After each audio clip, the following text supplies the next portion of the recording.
예, 오늘도 보강 수업으로 챕터 5 관여도와 동기와 가치에 대해서 살펴보도록 하겠습니다.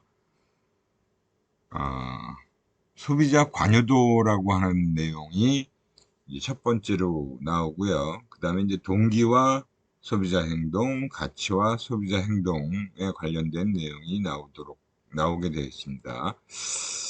여기서는 이제 관여도의 개념을 좀 알아보고요. 관여에 따른 소비자 행동에 대해서 이해를 할 필요가 있고, 지각된 위험에는 어떤 것들이 있는지, 그리고 동기의 과정, 강도, 방향, 그리고 동기 간에는 갈등에는 어떤 것들이 있는지, 그리고 가치가 소비자 행동에 미치는 영향을 이해하고 가치와 수단 목적 사슬 이론에 대해서 살펴보도록 하겠습니다.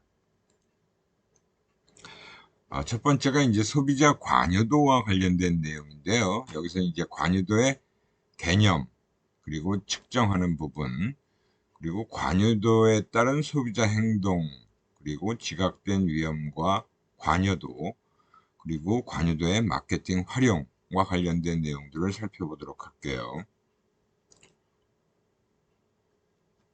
첫 번째가 관여도의 개념화와 측정과 관련된 내용인데요.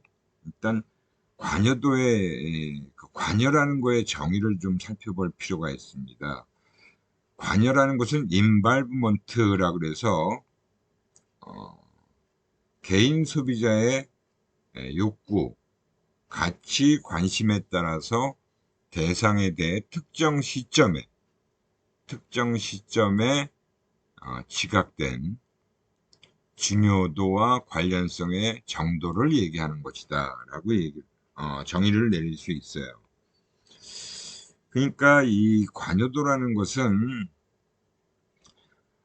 우리가 광고 전략이나 마케팅 전략을 수립할 때 가장 중요하게 고려해야 되는, 그리고 우선 결정을 해야 되는 게 바로 관여도라고 할 수 있어요. 물론 관여도는 이제 제품과 관련된 관여도가 가장 일반적인 부분이지만 제품뿐만이 아니라 광고나 구매 상황에 관련된 관여도도 있을 수 있다라고 정의할 수 있습니다. 관여 수준에 따라서 제품 정보에 주의를 기울이는 정도가 차이가 날 수 있다는 거죠. 그리고 정보를 처리하는 정도도 달라질 수 있다는 거예요. 그래서 이러한 관여도라는 것은 광고 전략을 수립할 때 가장 먼저 결정을 해야 됩니다. 그래서 이 제품이 고관여 제품인지 또는 저관여 제품인지가 명확하게 결정이 되어야만 광고 전략을 어떤 방향으로 수립할 것인지를 결정할 수가 있어요. 그래서 이 관여도라는 거는 그 마케팅 전략을 수립할 때나 광고 전략을 수립할 때 반드시 맨 처음에 하는 작업이라고 볼 수 있습니다.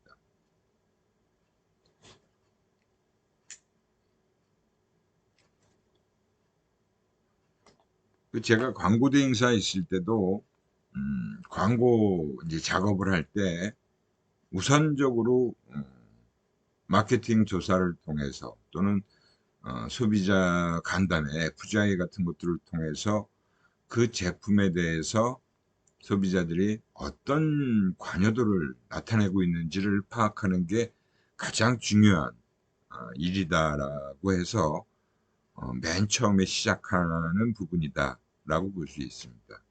물론 뭐 일반적으로 이제 관여도라고 하는 것들이 어느 정도는 대충 우리는 알 수 있어요.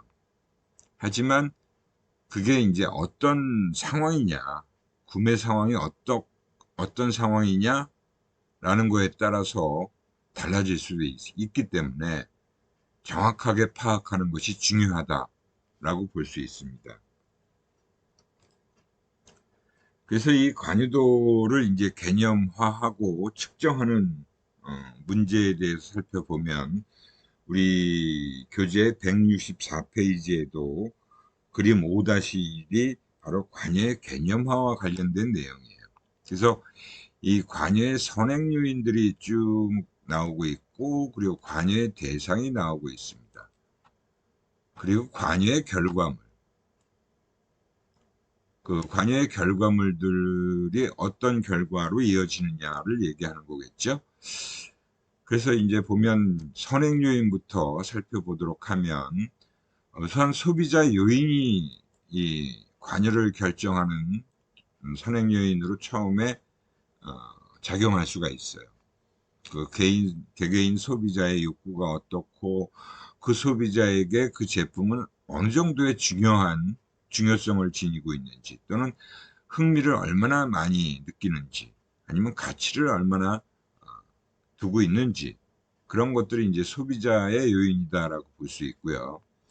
그다음에 대상 자극 요인으로 작용하는 것들은 바로 여러 가지 제품 대안들의 그런 차별적인 요소가 어떻게 되는지, 그리고 커뮤니케이션의 소스는 무엇인지, 그리고 커뮤니케이션의 내용은 어떠한지를 가지고 또 우리가 관여도가 결정될 수가 있고요. 그다음에 이제 상황 요인이다라고 하는 것은 이제 구매하는 상황 또는 사용하는 상황이 어떠냐에 따라서 또 관여도가 달라질 수 있어요. 특별한 경우라는 건 뭐 선물을 하게 되는 경우. 그러니까 어떤 제품에 대해서 내가 쓸 때하고 선물을 할 때하고는 분명히 그 관여도가 달라지는 거죠. 뭐 내가 쓸 때는 뭐 좀 싸고 뭐 품질 좋으면 뭐 얼마든지 내가 사용하는 데 문제가 없잖아요. 근데 누군가에게 중요한 사람에게 선물을 할 경우에는 신경이 쓰이죠. 그러면 관여도가 올라간다라고 보는 거죠. 그게 이제 상황적인 관여도라고 할 수 있어요.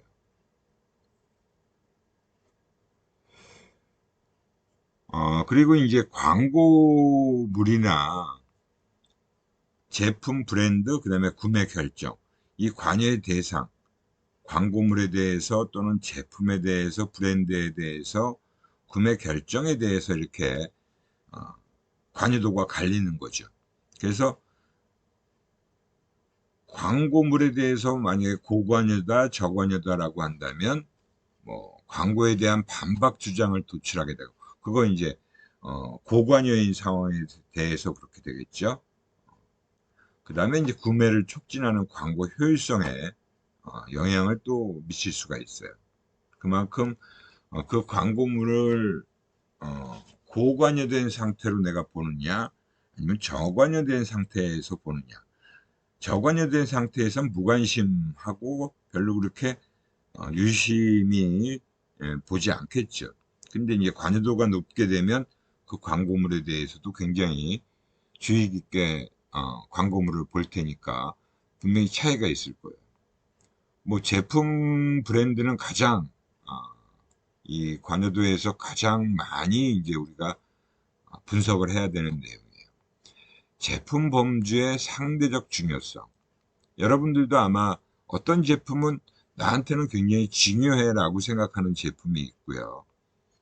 뭐 그냥 항상 쓰는 거니까 별 그렇게 신경 쓰지 않고 사는 제품도 있어요.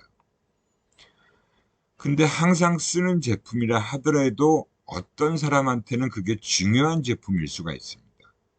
예를 들면 뭐 피부가 크게 민감하지 않은 사람한테는 뭐 어떤 화장품이나 어떤 비누를 써도 상관이 없어요. 근데 피부가 굉장히 민감한 피부를 가지고 있는 사람에게 경우는 화장품도 굉장히 신경을 써서 사야 되죠. 민감성 피부에 괜찮은 화장품을 사야 돼요.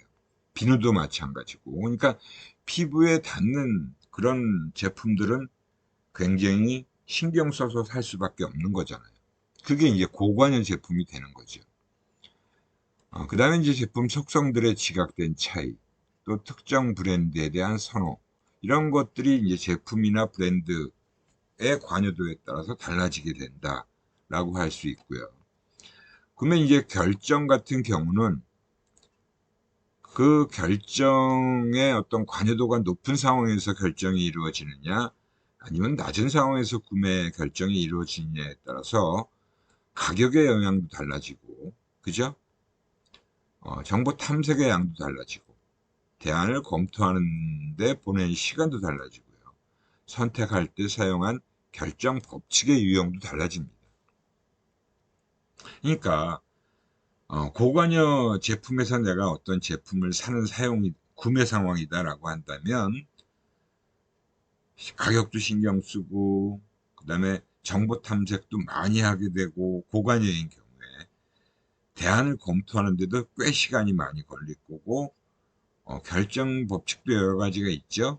그래서 뭐 그냥 내가 그냥 뭐 한 가지 요소에 의해서 결정하는 건지, 아니면 여러 가지 속성들을 일일이 다 따져보고 하나하나 비교 검토한 후에 결정을 하게 되는 건지에 따라서 달라지는 거죠. 그건 이제 의사결정에서 우리가 또 한번 살펴볼 텐데, 아무튼 이 관여에 따라서 많은 것들이 달라지게 돼 있어요. 그래서 이 관여도라는 게 굉장히 중요하다라고 얘기를 하는 거죠. 특히 이제 제품 관련된 관여도에 대해서는 우선적으로 분석을 해서 결정을 지어야 되는 겁니다.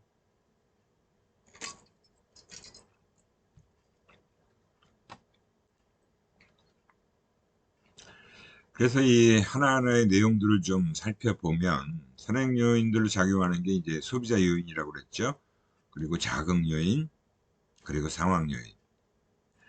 소비자 요인은 뭐 욕구나 중요성, 흥미, 가치관에 따라서 관여도가 높거나 낮게 형성된다. 여러분들도 이제 개인적으로 특히 이제 뭐 좋아하는, 특히 뭐 막 뭘 수집하고 그런 사람한테는 그 제품이 굉장히 중요한 제품이 돼요.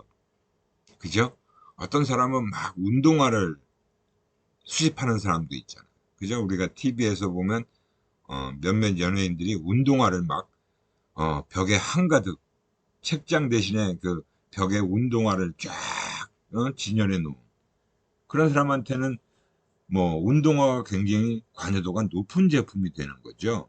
또 어떤 사람은 피규어라는 그런 인형 같은 것들을 굉장히 많이 수집하는 사람이 있어요. 그 사람한테는 이 작은 그런 인형들 같은 것도 굉장히 중요한 제품이 됩니다. 그러니까 개인마다 다 욕구나 흥미나 가치관이나 중요도가 다 다르겠죠. 그게 바로 소비자의 개인적 요인이에요. 그래서 이 소비자들이 어떤 개인적인 관심이 높거나 아주 흥미를 많이 느끼는 제품에 대해서는 지속적 관여의 선행 요인이 된다.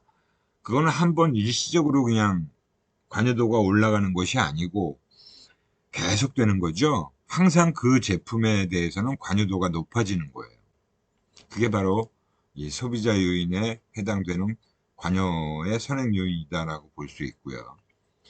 뭐 자극 요인, 대상 요인이다라는 것은 그 구매 대안, 즉 제품들이 얼마나 차별화되어 있는지, 차별성을 갖고 있는지에 따라서 이 지각된 관여도가 달라질 수 있다라는 겁니다. 그리고 이제 정보 제공자의 특성, 제품과 관련된 커뮤니케이션의 내용에 따라서도 관여도는 또 달라지게 된다는 거예요. 그래서 우선 제품을 놓고 보면 차이가 많이 난다. 만약에 그러면 그 차이가 많이 나는 그런 품질과 관련해서 굉장히 신경을 써야 되고, 그때 그 제품에 관련해서는 관여도가 올라가겠죠. 일반적으로 이제 보통 우리는 한 번 사서 한 5년 이상 쓰는 제품이라면, 그리고 가격도 꽤 고가인 제품 경우는 일반적으로 관여도가 높은 제품이다라고 얘기를 하고, 그리고 이제 뭐 그냥 일상적으로 사서 쓰는 제품, 그죠? 생필품, 생활용품, 그런 것들은 사실은 관여도가 낮은 제품이에요.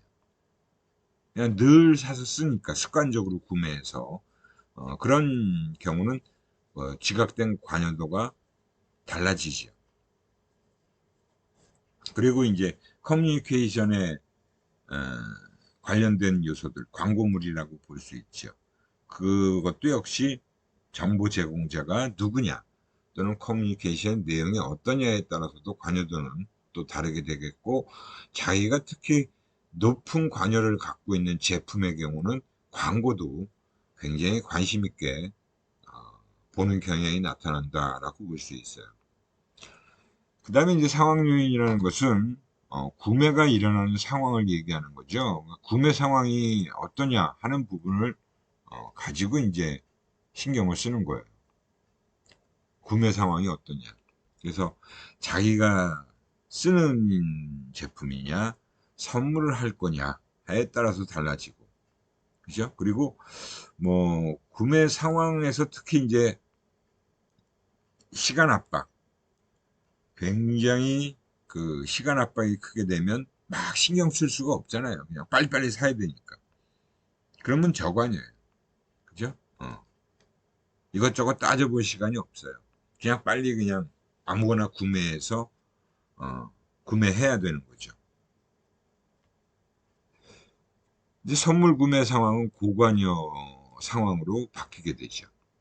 특히 그 선물할 사람이, 선물을 받을 사람이 누구냐에 따라서도 관여도의 차이는 있겠죠. 그냥 뭐 일반적인 친구냐, 편한 친구냐, 아니면 뭐 선생님이냐, 아니면 나한테 은혜를 베푼 누군가에게 해야 되는 거냐. 그 선물을 받을 사람이 누구냐에 따라서 관여도는 또 차이가 날 수 있는데, 대체로 선물 구매는 고관여 상황이다라고 볼 수 있죠. 선물을 사는데 아무래도 여러분들은 시간이 좀 걸리는 경우가 있잖아요. 그죠? 그래서 이러한 그 관여도가 결정되는데 영향을 미치는 선행 요인들은 소비자 요인, 자극 요인, 상황 요인, 이렇게 크게 세 가지로 볼 수 있고요.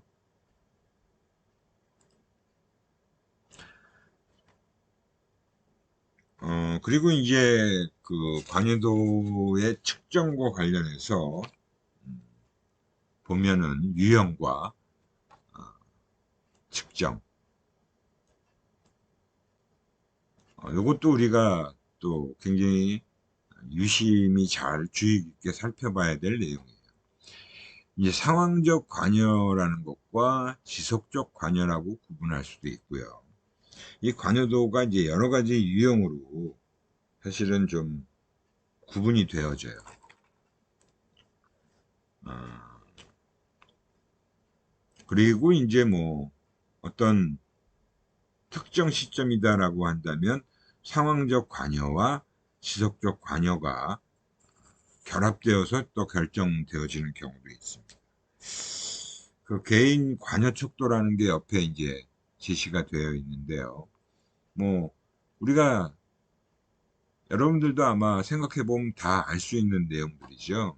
나한테 얼마나 중요하냐, 내가 관심 있는 제품이냐, 관련 있는 거냐, 나하고 큰 의미가 있냐, 쓸모 있냐, 가치가 있냐, 뭐 나와 관계가 있냐, 흥미 있냐, 중요하다, 매력적이다, 필수적이다.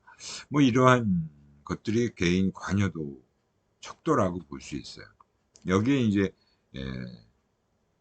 7점 척도에서 어느 정도의 체크를 하느냐에 따라서 그 어떤 제품에 대한 관여도가 측정되는 거죠.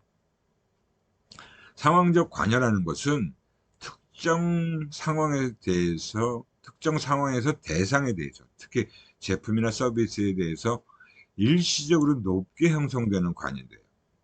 일시적으로 높게 형성되는. 뭐 평상시에는 그렇게 관여도가 높지 않았는데 특정 상황에서 그 대상에 대해서 높아지는 그런 관여도가 상황적 관여도다라고 볼 수 있습니다. 그래서 그 상황적 관여도라는 건 아까 얘기했던 대로 선물하는 그 구매 상황에서 선물을 사게 될 경우에 상황적 관여라고 볼 수 있죠. 하지만 아까처럼 뭐 운동화에 굉장히 내가 맨날 신경을 써서 운동화를 구매한다. 아니면 뭐 피규어, 그런 어떤 나의 취미생활, 내가 관심 있어 하는 거, 나한테 중요한 거, 이런 거에 대한 지속적 관여라고 하죠. 늘 관심을 갖고 중요성을 인식하는 관여도다라고 볼 수 있습니다. 여러분들도 아마 다 개인차가 있을 거예요. 누구한테는 관여도가 높은 제품일 수도 있고, 누구한테는 또 관여도가 낮은 제품일 수도 있습니다. 그래서 이 관여도에 따라서 분명히 차이가 나요.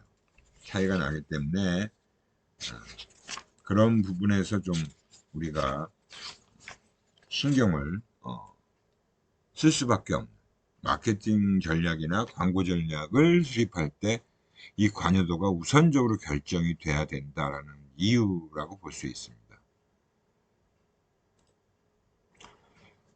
이 관여에 따라서 소비자 행동이 완전히 차이나게 달라질 수가 있어요. 여기서도 보면 이제 관여의 정도는 그 하나의 연속체라고 생각할 수 있다라고 얘기를 하고 있죠. 관여의 정도를. 그래서 관여 수준에 따라서 이런 차이가 나타나는 거예요. 정말 뭐 관심이 없는, 그냥 크게 신경을 쓰지 않는 상태가 바로 관성 상태라고 볼 수 있죠. 습관적 결정이다.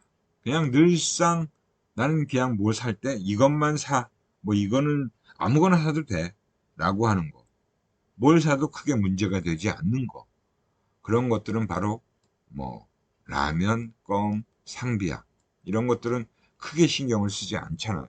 그냥 습관적으로 늘 사 먹던 거 사게 되죠. 그게 관성이다라고 볼 수 있어요.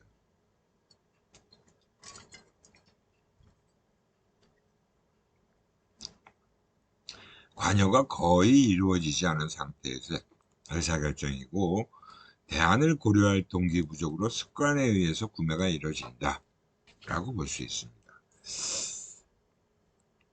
근데 이제 저관여 상태로 넘어가면 제한적 정보 처리를 해요. 어느 정도 이제 관여도가 있지만 관여도가 낮은 상태, 저관여 low involvement라고 얘기를 하죠. 그 대부분의 일상적인 제품들, 일상용품들이 여기에 해당되는 거고요.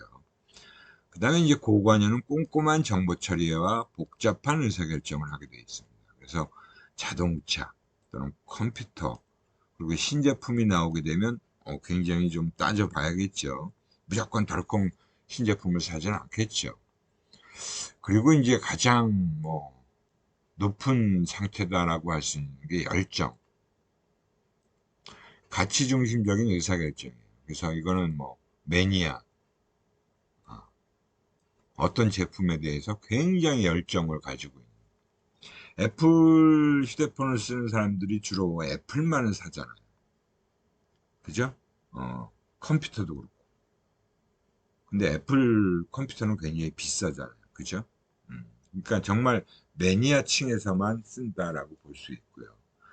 뭐 휴대폰 같은 경우도 뭐 애플만 쓰는 사람은 또 애플만 계속 쓰고, 저는 뭐 갤럭시를 주로 많이 이용했기 때문에 저는 애플을 한 번도 사용해 본 적은 없어요. 우리 학생들 중에는 애플 쓰는 학생들이 꽤 많죠.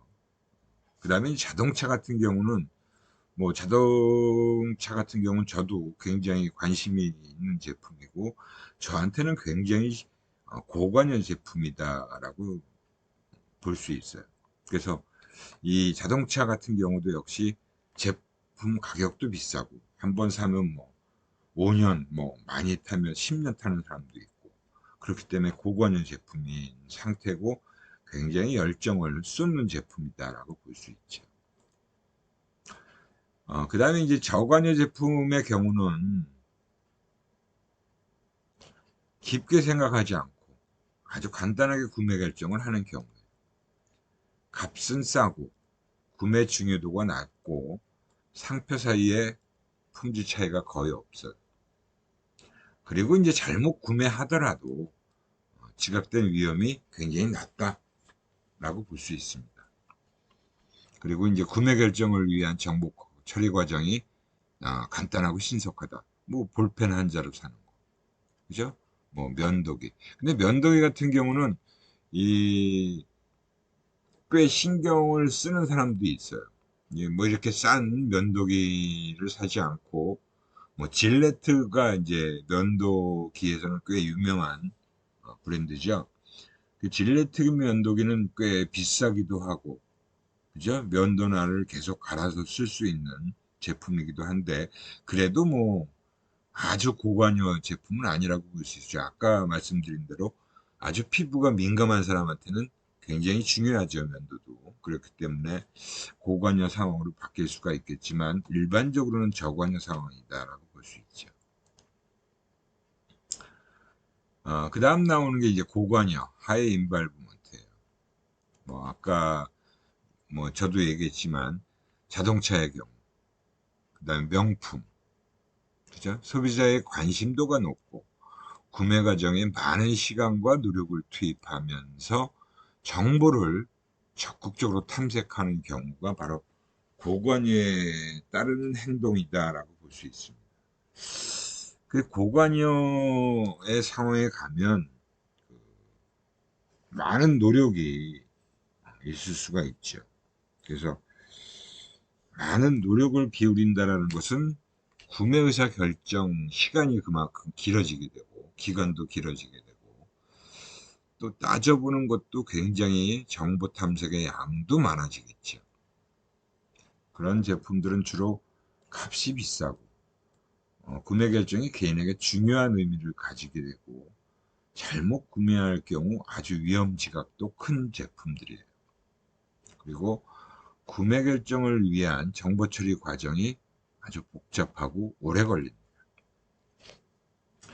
뭐 저도 자동차 살 때는 보통 한 짧게는 3개월, 길게는 6개월도 막 고민을 하고 정보를 여러 소스를 통해서 알아보기도 하고 비교도 해보고 그러죠. 특히 남자들에게 있어서 이 자동차라는 제품은 굉장히 관여도가 높은 제품이다라고 볼 수 있습니다. 여성들의 경우는 오히려 이제 명품, 그죠? 명품, 백, 이런 것들이 또 굉장히 관여도가 높은 제품이다. 뭐 여성들이라고 해서 다 그렇게 관여도가 높은 건 아니겠지만 그 사람에 따라서 다 차이가 있죠. 뭐 자동차도 그렇게 관심 없는 사람들은 자동차 그냥 잘 굴러다니면 되지. 이런 사람들은 뭐 크게 그렇게 신경 쓰지 않고 구매하는 경우도 있겠죠.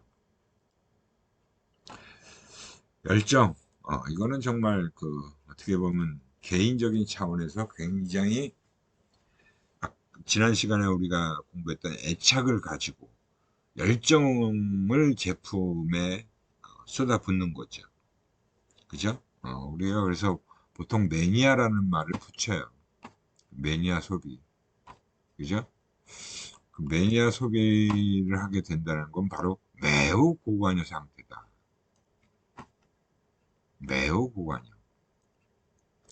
개인에게 큰 의미가 있는 대상에 대해서 형성된 감정적, 가치지향적인 열성, 열정, 이런 것들이 있는, 그래서 매니아 소비다라고 얘기를 하고, 오디오 매니아도 있고, 자동차 매니아, 또 아까 얘기했듯이 뭐, 피규어, 그죠? 운동화 매니아도 있고요.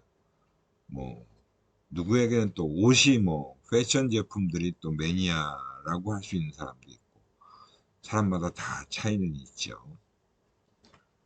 그 다음에 이제 뭐 정말 이 숭배 제품이라고 하는 제품들도 있어요.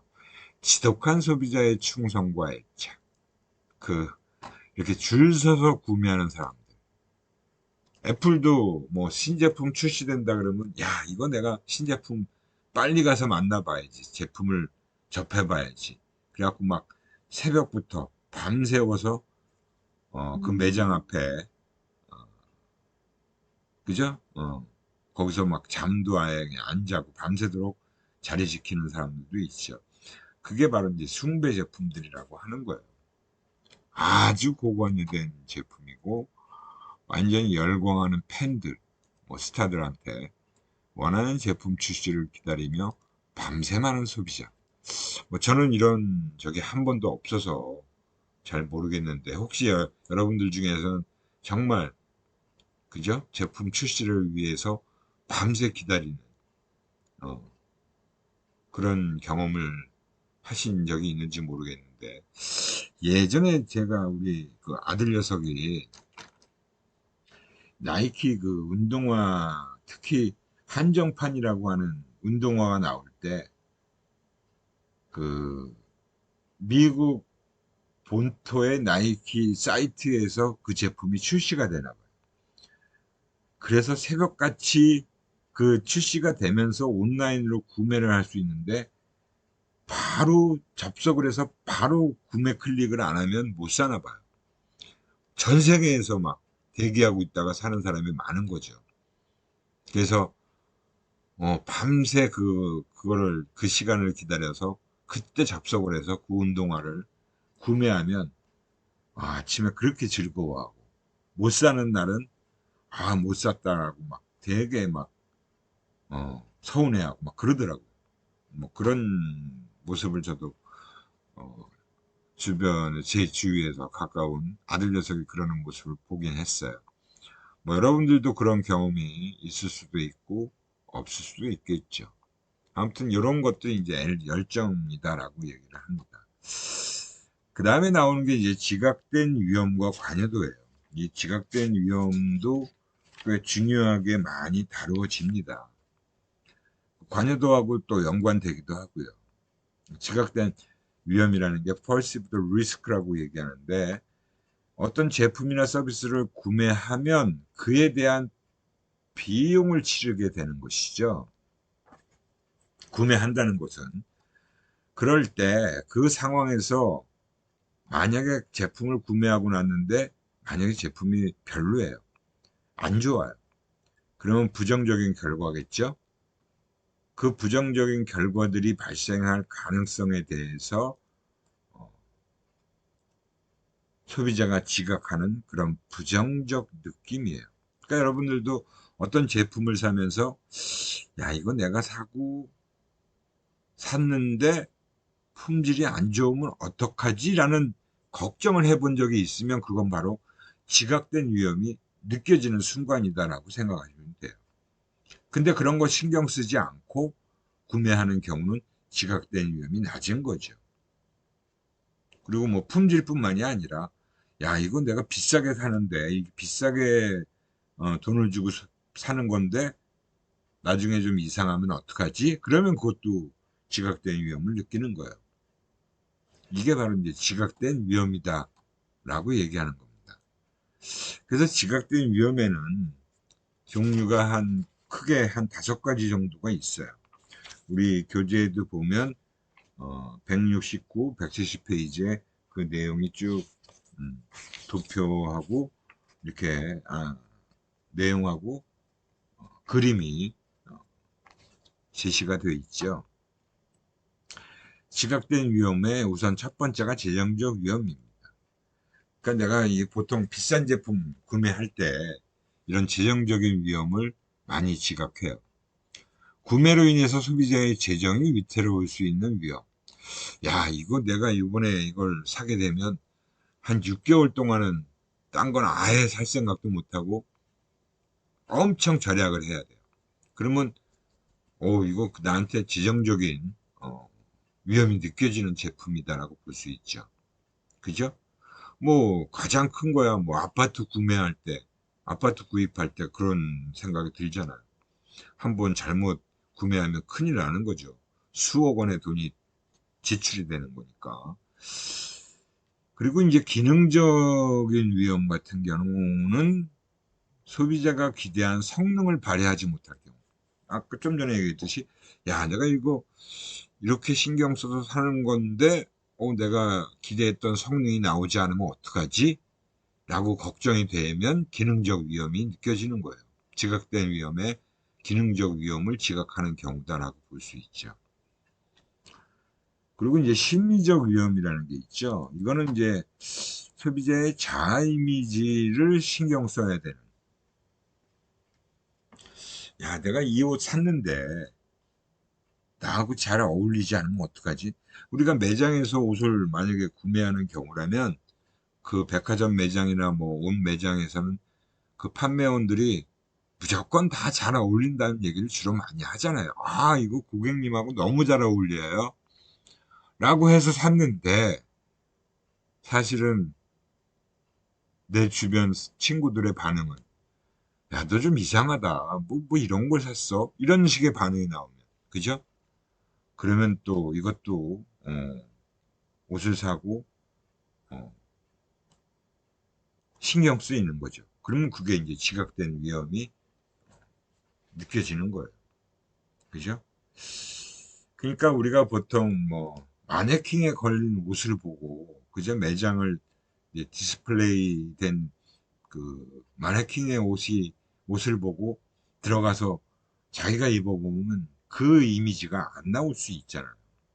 근데 우리는 보통 마네킹에 걸린 늘씬하고 아주 키 큰 그 마네킹에 걸려 있는 옷은 멋져 보인다. 근데 그게 나한테 입혀졌을 때는, 내가 입었을 때는 그 스타일이 안 나올 수 있죠. 그러면 어느 정도 그런 패션 제품 같은 거 살 때는 심리적인 위험이 발생할 수 있다는 거예요. 신체적 위험이라는 것은 건강, 어, 특히 요즘에 이제 최근 저도 그 염색 샴푸, 모다모다 샴푸를 쓰는데 그게 뭐 인체 위해 요소가 들어가 있대, 성분이 들어가 있다고 막 광고를 그 막 뉴스에 나오고 그랬잖아요. 근데 저도 그 샴푸 쓰면서 이제 머리 색깔이 흰색이 많이 사라지고 맥주색으로 변했어요. 그래서 뭐 아주 품질에는 만족스러운데 이 모발이 자꾸 가늘어지면서 자꾸 빠지는 것 같은 느낌이 들어요, 요즘. 그래서 이거는 색상은 뭐 좀 잘 변하는 것 같은데 모발이 약해지고 자꾸 탈모가 되면 이거는 저한테는 큰 아주 위험이죠. 그래서 저도 요새 이 제품을 계속 써야 되나 지금 거의 한 통대 다 써가는데 다른 제품으로 바꿔야 되나 이제 고민을 하고 또 주변 사람들의 얘기를 들어보니까 그런 얘기들을 많이 하더라고요. 그래서 이제 제품을 다른 제품으로 바꾸려고 거의 지금 결정을 해놓은 상태입니다. 아무튼 그런 경우가 신체적 위험이에요. 그리고 우리가 이제 약 같은 거 먹을 때는 특히 더 그렇죠. 이거 내가 잘못 먹으면 또 위험할 텐데 라는 생각이 드는 경우 신체적 위험을 느끼는 거죠. 나는 이제 사회적 위험이라는 것은 증거 집단, 아까 얘기했던 저 친구나 지인들로부터 안 좋은 얘기가 나오면, 그죠? 어, 그런 비난을 받을 수 있는 위험, 그게 바로 느껴지면 사회적 위험을 느끼는 제품이다라고 볼 수 있습니다. 아까 얘기했던 심리적 위험하고 조금 겹치는 부분이 있지만, 요 사회적 위험은 또 조금 차원이 다른 부분이다라고 볼 수 있죠. 그래서 이런 지각된 위험을 위험이 관여도하고 굉장히 중요하게 관련돼 있을 거라고 우리가 생각해 볼 수 있고 그런 지각된 위험에 따라서 우리는 특히 마케팅하는 사람 입장에서는 이게 지각된 위험을 어떻게 감소시켜 주느냐가 중요하겠죠.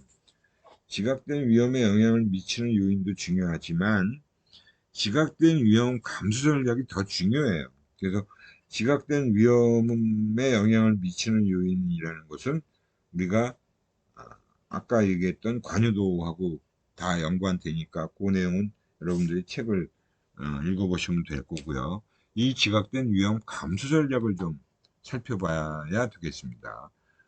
이 지각된 위험을 감소시키는 전략이 사실은 기업에서 소비자들한테 적절하게 잘 활용을 해야 되는 부분이다라고 볼 수 있어요.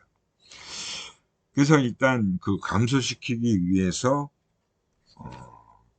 특정 제품, 특정 상표의 제품을 계속 구매한다 라는 것은, 일단 뭐 첫 번째로 구매한 제품에 대해서 우리가 별 불만이 없고 만족스러웠다면 그 제품을 계속 사는 거는 사실은 큰 문제가 없을 거라는 걸 생각할 수 있잖아요. 그죠? 특정 상표의 제품을 계속 구매한다. 그래서 과거에 사용했던 경험을 바탕으로 그때 제품 품질도 좋았고 뭐 성능도 좋았어라고 하면 그 제품을 계속 사는 거예요. 그리고 이제 전국적으로 광고되는 상표. 특히 이제 광고를 많이 한다는 건 소비자들한테 그만큼 자신이 있다라는 걸 보여준다라고 볼 수가 있지요. 근데 광고를 덜 하는 제품은 왠지 좀 이거 광고 못 받는데라고 하면 좀 의심스러움, 그죠? 그렇게 지각하는 경향이 있다라는 거예요. 그래서 광고를 많이 하는 대기업 제품에 대해서는 지각된 위험이 좀 그만큼 떨어지는 거죠. 그죠?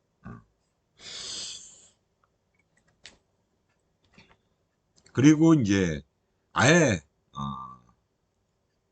저렴한 제품을 구매하는 거예요. 가격만큼 품질이 미치지 못한다면 뭐 싼 거 사면 큰 문제가 없잖아요. 싼 제품 사서 뭐 비록 좀 제품이 성능이 떨어지더라도 이건 뭐 싸게 산 거니까 그래도 쓸만해라고 생각하지만, 비싸게 주고 산 제품 같은 경우에 만약에 성능이 부실하다면 그거는 굉장히 지각된 위험을 크게 느끼겠죠. 그래서 싼 제품을 구매하고 싶어 한다. 그 경우에는 오히려. 그리고 이제 또 일반적으로 우리가 흔히 고가격의 제품이 고품질의 제품이다라고 생각하는 소비자가 많아요. 근데 요즘은 이제 그렇게 구매하는 경우는 그렇게 많지 않겠죠. 예전에는 사실 그랬어요. 그냥 비싼 거 사면 실패는 안 해. 이런 생각을 많이 했죠. 그죠? 그런 고가의 제품을 구매하면 또 큰 문제는 없어요. 그 다음에 이제 필요한 만큼의 소량만 구매하는 거예요. 야, 이거 왕창 샀다가 못 쓰게 되면 또 별 품질이 안 좋으면 어떡하나라고 걱정을 하게 되면 많이 사지 않고 그냥 한 번만, 그죠? 소량만 사보고, 그 다음엔 또 교체를 하겠죠. 구매 위험을 최소화하기 위해서 필요한 양만큼만 구매를 하는 거예요. 그리고 이제 마지막 경우가 바로 기능적인 디자인을 가진 제품을 구매한다. 그래서 이건 주로 제품 성능을 보고 구매하게 되면 크게 문제는 안 될 수 있다라고 얘기를 하는 경우고요. 그래서 이 지각된 위험을 감소시키는 전략을 기업들은 펼쳐야 되는 거죠. 이 지각된 위험을 줄여주면 소비자는 원하는 제품을 적기에 구매할 수 있고 제품의 판매량도 증가시킬 수 있는 거예요. 그래서 예전에는 솔직히 환불이나 교환이 잘 안 됐던 적이 있었어요. 백화점도 그렇고 일반 매장도 그렇고.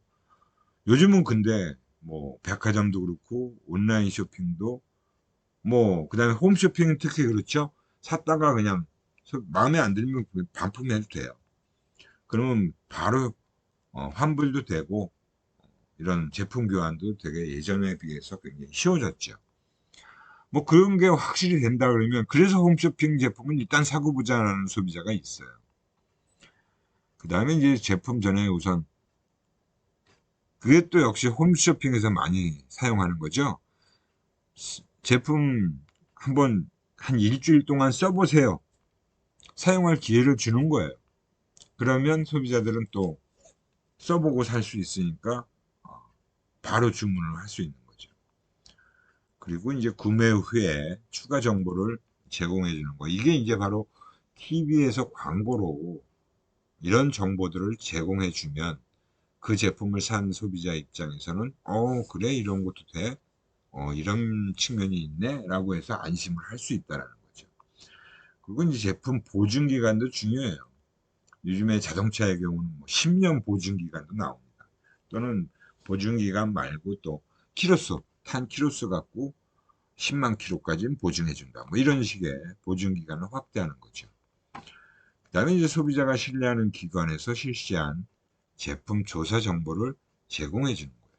그래서 뭐 소비자 그런 관련 기관에서 어, 성능 시험한 거, 품질 시험한 그런 자료들을 제공하면 믿고 살 수 있게끔 하는 거죠.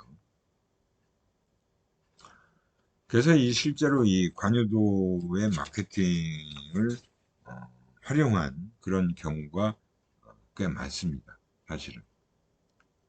그래서 뭐 제품 관련 문제 상황 인식시키는 걸로 사용했던 그 세스코라는, 그죠? 벌레 퇴치하는 그런 회사잖아요. 세스코가 이런 식의 광고를 했고, 또 관여도가 높아지는 상황과 연관시키는 거. 마이보라, 이건 이제 피임약을 광고하면서 그런 상황, 상황과 관련된 관여도를 높여서 제품을 광고한 사례라고 볼 수 있고요. 이건 속성 중요도를 강조하는 거예요. 중요한 속성.